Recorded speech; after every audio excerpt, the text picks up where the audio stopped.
سلام تعنا يا هابلي تخطاتلت مدب داميرا انترتينمنت لومي سنبت استرالو علتاو زينا انه نمكتالكم بخبر زعدو ميسيف تسفا برهاني فلما رستاتم وتادراويت نفاريت إثيوبيا اب كل تግራይ تحمشش قتالي جورج فلويد إسران كلتن عامتات يفرد اب حبرات منግስታት أمريكا نويح ህንጻ በመፍራሱ ከቢድ ሓደጋ የስዕብ ሓላፊ ኮሚሽን ኢንቨስትመንት اب كل تግራይ ተቀቲሉ ቻምፒዮን ምሽክለታ ኤርትራ መጋረጁ ቀንጢጡም ዘኸበርኩም ተዓዘብትና መስርስታት ዜና ይኹም ጸኒሕኩም ዝርዝራቱ ይስዕብ መንግስት ኢትዮጵያ ኣብ ክልል ትግራይ ሲሚትን 30 ዓይነት አስራዓት አሜሪካ ዝኾነት ወታደራዊት ነፋሪት ከም ዝተሐምሸሸታ አሚኑ እታ ነፋሪት ኣብ ከባቢ ስምረ ዝበሃል ቦታ ወዲቃ ክትቃጸል ዘረ ቪዲዮታት በበዝሒ ከም ዝተዘርግሐ ዝሓበረት ምንጪ መራሕቲ ዕጡቋት ሓይልታት ትግራይ ኣብ ዝህብዎ ዘለው መግለጺ ነታ ነፋሪት በዓሎም ብጽረ ነፋሪት ሃሪሞም ከም ዘውድቀዋ ሓቢሮም ይሁን እምበር ነዛ መልክት መግለጽ ዝሃበ ሓላፊ ህዝባዊ ርክባት ሰራዊት ምክልኻል ኢትዮጵያ ኮሎኔል ጌትነት አደነ መውዳቅታ ነፋሪት ሓቂ ከም ዝኾነ በመእማን ነቲ ብዕጡቋት ሓይልታት ሕወሓት ተሃሪማ ወዲቃ ዝብል ዜና ከም ዝነጸጉ አፍሊጡ ንሱ ብመውሳኽ መውዳቅታ ነፋሪት ብሰንኪ ቴክኒካዊ ጸገማት ከም ዘጋጠመ ኣብቲ ምስ ቢቢሲ ዝገበሮ ቃለ መሕተት ተሓቢሩ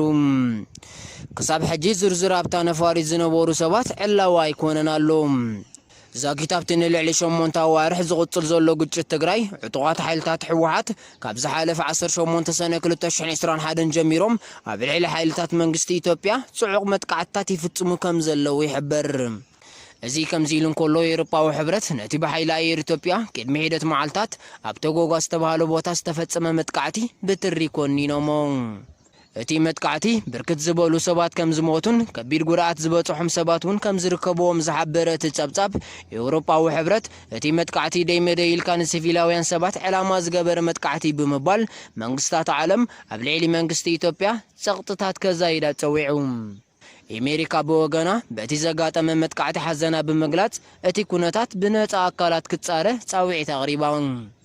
بعافشا كينات اب كل تግራይ ካብ ዝጅምር ንድሓር ባሻዓት ዝቁጸሩ ሰባት ቤት ንብረቶም ረጥሪቶም ክስደዱ ከለው አሻዓት ካልኦት ድማ አደዳ ከቢድ ጥሜትን ሽውረራን ኮይኖም ከም ዘለው ይሕበር ኣብ ግንቦት 2020 ንጸሊም አሜሪካዊ ጆርጅ ፍሎይድ ዝቀተለ አባል ፖሊስ አሜሪካ ነበር ድሪክ ቻውቪን ን22 ዓመታትን ተወሰኽቲ 6 ኣዋርሕን ከእሰር ላዕለዋይ ቤት ፍርዲ ሃገር አጽዲቁ ንጉዳይ ብዕቱብ ዝሓዘ ዳኛ ፒተር ካሂል ቻውቪን ነቲ ዝነበሩ ሓላፍነት ብዘይ ኣገባብ ብምጥቃሙን ከምኡውን ኣብ ልዕሊ ዝግዳይ ዝኾነ ፍሎይድ ጭካነ ዝመልኦ ቅትለት ብምፍጻሙ ገበነኛ ኮይኑ ከም ዝረኸቦ ብምሕባር ነዚ ልዕሊ ኢሉ ዝተጠቕሰ ከቢድ ፍርዲ ከም ዝወሰነ ሓቢሩ ጠበቃ ቻውቪን እቲ ቅትለት ብጌጋ ከም ዝተፈጸመ ብምግላጽ ፍርዱ ንኽቃለለሉ ሕቶ እኳ እንተቕረበ ቤት ፍርዲ ግን ውዱቕ ገይርዎ በዚህ መሰረት ቤት ፍርዲ ቻውቪን በኋላይ ደረጃ ቅትለትን ተወሰኽቲ ግህሰትን ገበነኛ ኮይኑ ከም ዝረኸቡ ኣነጺሩ ብተወሳኺ ኣብ እዋን ገበን ምስኡ ዝነበሩ 3 ኣባላት ፖሊስውን ብምግሃስ ሰብኣዊ መሰላት ተኸሲሶም ገበነኛታት ኮይኖም ከም ዝተረኸቡ እቲ ቤት ፍርዲ ብተወሳኺ ሓቢሩ ከም ዝዝከር ኣብ ግንቦት 2020 ወዲ 48 ዓመት ጆርጅ ፍሎይ ኢዱ ብመውቁሕ ማለት ፌሮ ተኣሲሩ እንከሎ ቻውቪን ብርኩ ኣብ ክሳዱ ንኣስታት 9 ደቂቕ ብምጽቃት ከስተንፍስ ኣይከኣልኩን እናበለ ከሎ ህይወቱ ከም ዝሓለፈ ይፍለጥ ኣምሳያናይዚ ኣብ አሜሪካን ካልኦት ከባቢታት ዓለምን ቁጣዕ ዝተሓወሶ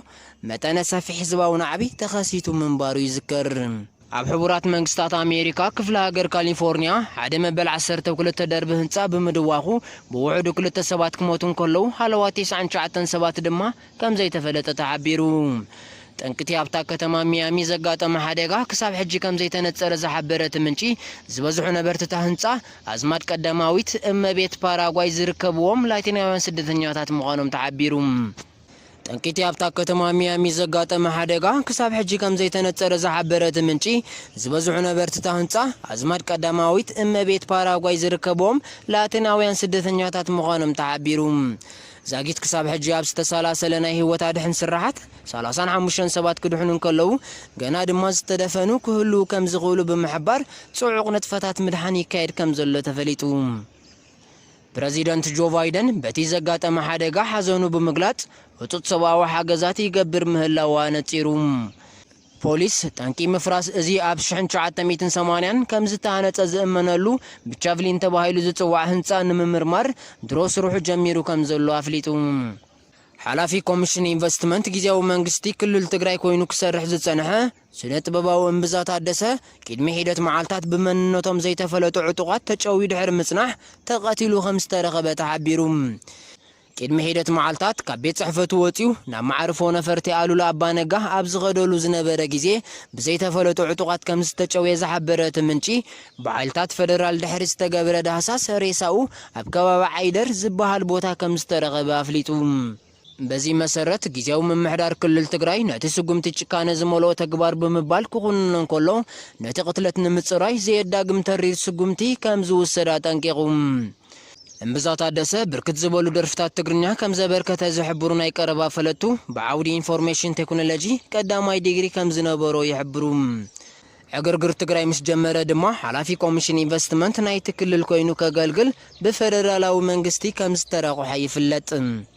ናይ መወዳእታ ዜና ቻምፒዮን ብሽክለታ ኤርትራ 2021 ብ25 ብናይ ውልቂ ናይ ግዜ ውድድር መጋረጁ ቀንጢጡ